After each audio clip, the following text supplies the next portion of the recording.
ঝিনাইদহে ৩ জনকে গুলি করে খুন, চরমপন্থী সংগঠনের দায় স্বীকার। স্বপ্ন দেখাচ্ছে তিস্তা, মহাপরিকল্পনা বাস্তবায়ন হলে বদলে যাবে জীবনচিত্র। ফুটপাতে হকার, দোকান, রাস্তায় তীব্র জট, পথ চলতে দুর্ভোগ।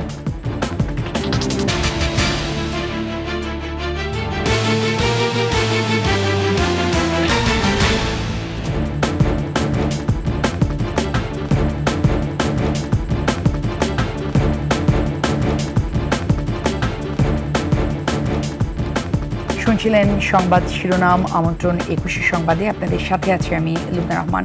দর্শক, ২১শে টেলিভিশনের সংবাদ একসাথে সরাসরি দেখতে পাবেন আমাদের ফেসবুক পেজ www.facebook.com/21shE24 অনলাইনে। এছাড়া সাবস্ক্রাইব করতে পারেন www.youtube.com/21shE চ্যানেলে।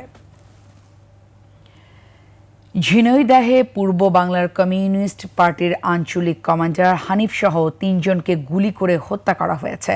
হত্যার বিষয়ে চরমপন্থী সংগঠন জাসদ গণবাহিনীর নেতা কালু দায় স্বীকার করে গণমাধ্যম কর্মীদের হোয়াটসঅ্যাপে খুদে বার্তা পাঠিয়েছেন। এম রায়হানের তথ্য ছবিতে আরও জানাচ্ছেন ইউসুফ হাসান নাঈম।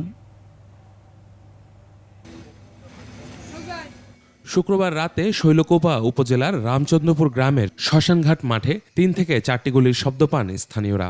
পরে পুলিশ ঘটনাস্থলে গিয়ে ৩টি মৃতদেহ খুঁজে পান। পাশে পাওয়া যায় 2টি মোটরসাইকেল ও গুলি। আমরা বাজারে বসেছিলাম, তো বাজার থেকে শুনতে পেলাম যে 3টা ফায়ার হয়েছে শ্মশানে। আসার পরে দেখি 3টা লাশ পড়ে আছে, 2টা লাশ আছে উপরে আর একটা আছে ক্যানেলের মাঝামাঝি। নিহতদের মধ্যে ঝিনাইদহের হরিণাকুণ্ড উপজেলার আহাদনগর গ্রামের রাহাজউদ্দিনের ছেলে আবু হানিফ ওরফে হানিফ আলী ও তার শ্যালক শ্রীরামপুর গ্রামের উন্মাদ আলীর ছেলে লিটন। এর মধ্যে হানিফ পূর্ব বাংলা কমিউনিস্ট পার্টির আঞ্চলিক নেতা ও কুষ্টিয়া সদরের রাইসুল ইসলাম। তাদের মাথায় গুলির চিহ্ন রয়েছে। প্রশাসনের কাছে থাকলে ট্যাগ করে কার মাধ্যমে কি কথা হয়েছে, এখন অত্যাধুনিক প্রযুক্তি এটা আসল তথ্য বেরিয়ে আসবে। কি জন্য কিভাবে মারা গেছে আমি কিছু জানি না। আমি বাসায় চাকরি করে আমি কাজ করছিলাম, পরে আমি জানতে পারলাম, তো ওই জন্য দেখতে আসছে এখানে। পুলিশ জানায় দীর্ঘদিন ধরে কুষ্টিয়া, ঝিনাইদহ ও চুয়াডাঙ্গায় আধিপত্য বিস্তার নিয়ে পূর্ব বাংলা কমিউনিস্ট পার্টি ও জাসদ গণবাহিনীর নামে 2টি চরমপন্থী দলের মধ্যে বিরোধ চলে আসছে। পুলিশের ধারণা, পূর্ব বাংলা কমিউনিস্ট পার্টির নেতাদের গোপন বৈঠকের খবর পেয়ে প্রতিপক্ষ এ হত্যাকাণ্ড ঘটায়। 3টি ডেড বডি পাওয়া গেছে। একজন ডেড বডির ঠিকানা আইডেন্টিফাই করেছে, তার নাম হানিফ। আমরা তদন্ত সাপেক্ষে আমরা আইনগত ব্যবস্থা নিব। এদিকে হত্যাকাণ্ডের দায় স্বীকার করে জাসদ গণবাহিনীর কালো পরিচয় দিয়ে গণমাধ্যম কর্মীদের কাছে মেসেজ পাঠানো হয়। ঘটনার পর এলাকার মানুষের মাঝে আতঙ্ক ছড়িয়ে পড়েছে। ইউসুফ হাসান নাঈম, ২১শে টেলিভিশন। দর্শক, ঘটনাস্থলে এই মুহূর্তে আছেন আমাদের প্রতিনিধি এম রায়হান। আমরা যুক্ত হচ্ছি তার সাথে। রায়হান, এই মুহূর্তে যেহেতু আপনি ঘটনাস্থলে আছেন, তো 3 খুনের বিষয়ে আরো যদি বিস্তারিত কিছু জানা থাকে আপনি আমাদেরকে একটু জানান। জি, আমরা সকাল থেকেই ঘটনাস্থলে অবস্থান করছি। আপনি জানেন যে গত রাত্রে হত্যাকাণ্ডের পর থেকেই এলাকার মানুষের ভিতরে যেমন আতঙ্ক বা একটা উৎকণ্ঠা বিরাজ করছে, ঠিক একই অবস্থা এখানকার প্রশাসনের ভিতরেও, যে কিভাবে এই হত্যাকাণ্ডটা ঘটল। আপনারা জানেন যে 2003 সালের 5 ডিসেম্বর ওই একই জায়গায় 5 জনকে গুলি করে হত্যা করা হয়। সেই সময়ও আমরা জানতে পেরেছিলাম যে জাসদ গণবাহিনী তাদেরকে হত্যা করেছে। আবারও সেই গণবাহিনীর কথা বলে তাদের সেই খুদে বার্তা দিয়ে এই যে 3টি হত্যাকাণ্ডের ঘটনা ঘটল। যদিও বলা হচ্ছে যে যাকে হত্যা করা হয়েছে তিনি এই ঝিনাইদহ অঞ্চলের তিনি আঞ্চলিক কমান্ডার ছিলেন পূর্ব বাংলা কমিউনিস্ট পার্টির। তার নামে অসংখ্য হত্যা মামলা সহ অসংখ্য মামলাও রয়েছে। তিনি কিন্তু ফাঁসির আসামি ছিলেন। হানিফ ফাঁসির আসামি থাকার পরে তিনি রাষ্ট্রপতির আদেশে তিনি কিন্তু মুক্ত হয়েছিলেন। তারপর থেকে তিনি স্বাভাবিক থাকলেও একটা রাজনৈতিক দলের সাথে আমি পুলিশের সাথে কথা বলেছি যে তারা আমাকে জানিয়েছেন যে তিনি ইদানিং একটা রাজনীতি করতেন, সেটা হচ্ছে মৎস্য লীগ। এই মৎস্য লীগের নেতা হিসেবে কাজ করতেন, তো এলাকায় একটা প্রভাব প্রতিপত্তি ছিল। তারপরে আমি কিছুক্ষণ আগে কথা বলেছি আমাদের অতিরিক্ত পুলিশ সুপার ইমরান জাকারিয়ার সাথে। তিনি আমাকে বলেছেন যে এই বিষয়ে আমরা আপাতত কোনো কথা বলছি না, তারপরে আপনাদের সাথে 12টার দিকে আমরা আনুষ্ঠানিকভাবে সাংবাদিকদেরকে আমরা ব্রিফ করব। তবে তিনি যেটা বললেন যে হত্যাকাণ্ডের মোটিভ দিকে যেটা মনে হচ্ছে যে কাউকে বাড়ি থেকে কিন্তু ধরে নিয়ে যাওয়া না, তাদেরকে ডেকে নিয়ে যাওয়া, ফোন করে ডেকে নিয়ে যাওয়া হয়েছে এবং যেখানে হত্যাকাণ্ডের ঘটনাটা ঘটেছে সেখানে তাদের যে মোটরসাইকেল পড়ে আছে, তাদের ব্যবহৃত মোবাইল ফোন পড়ে আছে, এই জিনিসগুলো পুলিশ কিন্তু উদ্ধার করেছে। তো পুলিশ আরও জানিয়েছেন যে আমরা গত রাত থেকে এটা চেষ্টা চালিয়ে যাচ্ছি যে কেন বা কারা এই হত্যাকাণ্ড ঘটাইলো। তবে তারা আপাতত পর্যন্ত নিশ্চিত হতে পেরেছেন যে হয়তোবা তাদের অন্তর্দ্বন্দ্বের কোন্দল থাকতে পারে। পূর্ব বাংলা কমিউনিস্ট পার্টি এবং জাসদ গণবাহিনীর যে অন্তর্দ্বন্দ্বের কোন্দলের কারণেই এই হত্যাকাণ্ডের ঘটনা ঘটতে পারে বলে পুলিশ প্রাথমিকভাবে ধারণা করছেন। তারপরও তাদের তদন্ত অব্যাহত রয়েছে। আমি কথা বলেছি সকাল থেকেই এই যারা নিহত হয়েছেন তাদের স্বজনদের সাথে। আপনি দেখবেন যে আমার পাশ দিয়ে স্বজনরা অনেকে অপেক্ষা আছেন তাদের মৃতদেহ নিয়ে যাওয়ার কারণে। তো তারাও এমনটি বলেছেন যে তাদেরকে ফোন করে ডেকে নিয়ে যাওয়া হয়েছে। তারাও কিন্তু জানিয়েছেন যে ফোন করার পরে থেকে তারা নিখোঁজ হয়েছিল এবং তারপর থেকে তাদের খোঁজ পাওয়া যায়নি। তো এই ছিল আমার কাছে ঝিনাইদহের 3 খুনের সর্বশেষ। রায়হান, আপনাকে অসংখ্য ধন্যবাদ। দর্শক, আমাদের প্রতিনিধি রায়হানের কাছ থেকে শুনছিলাম 3 খুনের বিষয়ে বিস্তারিত খবরাখবর।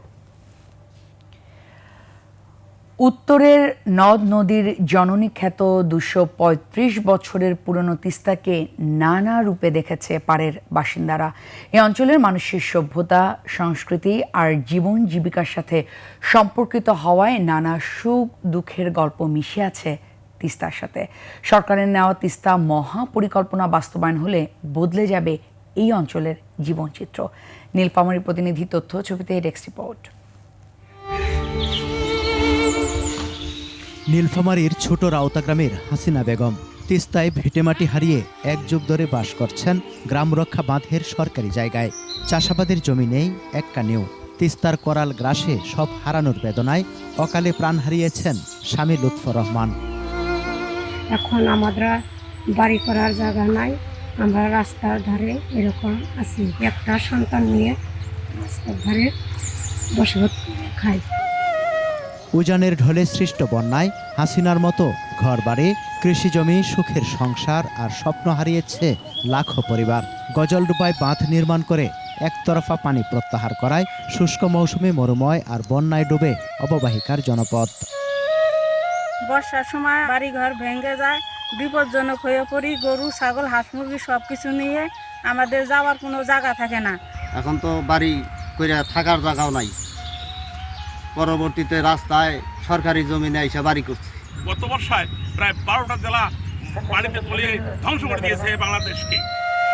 তিস্তা মহাপরিকল্পনা বাস্তবায়ন নিয়ে দীর্ঘদিনের আলোচনা থাকলেও তা কাগজে কলমে। সেটি বাস্তবায়ন হলে নীলফামারী, লালমনিরহাট, রংপুর, গাইবান্ধা ও কুড়িগ্রামের প্রায় 2 কোটি মানুষের জীবন জীবিকায় ইতিবাচক প্রভাব পড়বে। কাজগুলি বাস্তবায়ন হলে সামনে বন্যায় আমাদের তিস্তার পাড়ের ভাঙ্গন হতে বিস্তীর্ণ এলাকা রক্ষা পাবে। এটা খনন করে খননকৃত উত্তোলিত বালি দ্বারা ভূমি পুনরুদ্ধার, পাশাপাশি যেগুলো ভাঙন প্রবণ এলাকাগুলো আছে সেগুলো নদী শাসন এবং উদ্ধারকৃত ভূমিতে পরিকল্পিত কৃষি ইন্ডাস্ট্রি গড়ে তুলে সার্বিক একটি অর্থনৈতিক উন্নয়ন সাধন করা, এটা হলো প্রকল্পের মূল উদ্দেশ্য। ফ্যাসিস্ট হাসিনা সরকারের 17 বছরে ভারতের সাথে নতজানু পররাষ্ট্রনীতির কারণে পানি সমস্যা আরও প্রকট হয়েছে বলে মনে করেন তিস্তাপাড়ের বাসিন্দারা। সমর ইসলাম, ডেস্ক রিপোর্ট, 21 টেলিভিশন।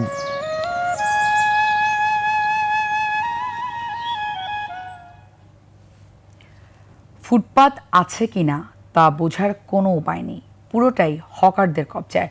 কোনো কোনো জায়গায় দোকানদাররাও পসরা সাজিয়ে বসেছে ফুটপাতে। রাজধানীর মালিবাগ মৌচাকের ফুটপাতের খবর জানাচ্ছেন মাহতাব মিনহাজ, ক্যামেরায় ছিলেন জনি রোজারিও।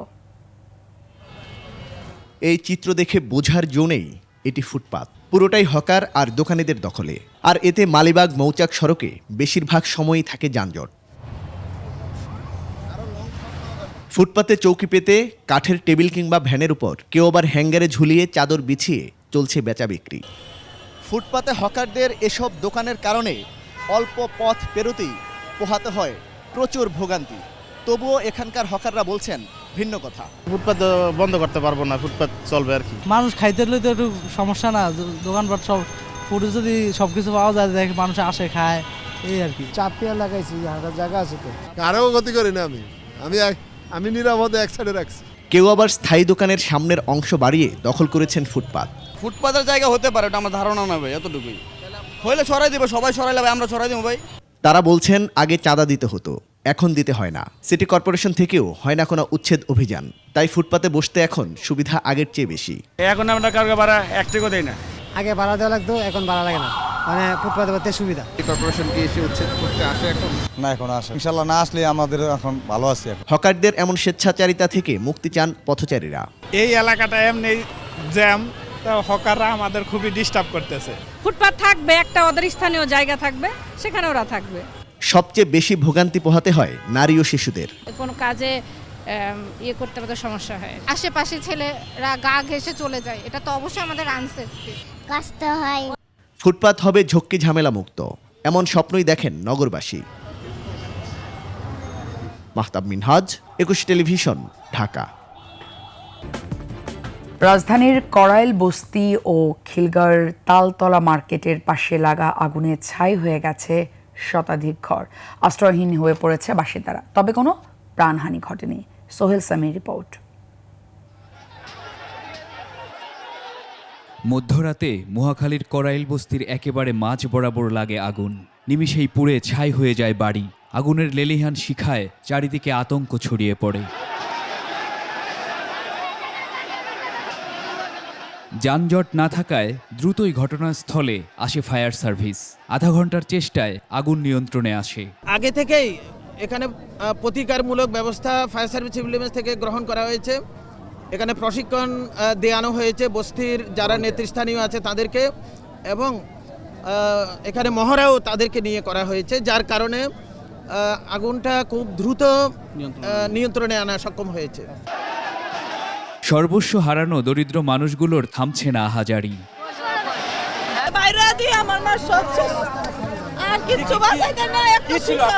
সবাই ঘুমানো ছিলাম, বাচ্চা কাচ্চা নিয়ে হঠাৎ করে একটা চিল্লাফেলা হইলো, হওয়ার পরে দেখা গেল যে অনেক আগুন লাগছে। এর আগে শুক্রবার সন্ধ্যায় খিলগাঁওয়ের তালতলা মার্কেটের পাশের সমিলে আগুন লাগে, পুড়ে যায় শতাধিক দোকান। ফায়ার সার্ভিসের 10টি ইউনিটের 2.5 ঘন্টার চেষ্টায় আগুন নিয়ন্ত্রণে আসে। 7টা গাড়ি ছিল, আমার অনেক টাকা ছিল, আমি ক্যাশ টাকা আমি এনে রাখি, আমি ব্যবসার লাইনে থাকি, আমি ক্যাশ টাকা রাখি, আমার সব কিছুই ক্ষয়ক্ষতি হয়ে গেছে, আমার কিচ্ছু নাই, আমি নিঃস্ব হয়ে গেছি। আমাদের যেই কটা জিনিসই আছে লোহালক্ষর এখন সব মাটির সাথে মিশে গেছে, ওই অতটুকু যদি সম্বলটা কেউ না নষ্ট না করে। আগুন লাগার সঠিক কারণ নিশ্চিত করে জানাতে পারেনি ফায়ার সার্ভিস।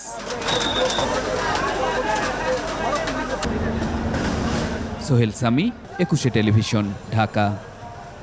এর সাথে শেষ করছি 21শে সংবাদ, তবে যাবার আগে সংবাদ শিরোনামগুলো আরো একবার। ঝিনাইদহে 3 জনকে গুলি করে খুন, চরমপন্থী সংগঠনের দায় স্বীকার। স্বপ্ন দেখাচ্ছে তিস্তা মহাপরিকল্পনা, বাস্তবায়ন হলে বদলে যাবে জীবনচিত্র। ফুটপাতে হকার দোকান, রাস্তায় তীব্র জট, পথ চলতে দুর্ভোগ।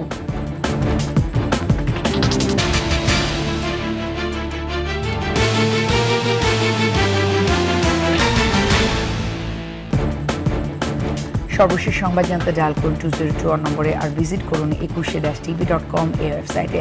ফেসবুকে ভিজিট করতে পারেন www.facebook.com/2124 অনলাইনে। এছাড়া সাবস্ক্রাইব করতে পারেন www.youtube.com/21 ইটিভি চ্যানেলে। এতক্ষণ সঙ্গে থাকার জন্য ধন্যবাদ। পরবর্তী সংবাদ দুপুর 2টায় দেখার আমন্ত্রণ রইল। 21-এর সাথেই থাকুন।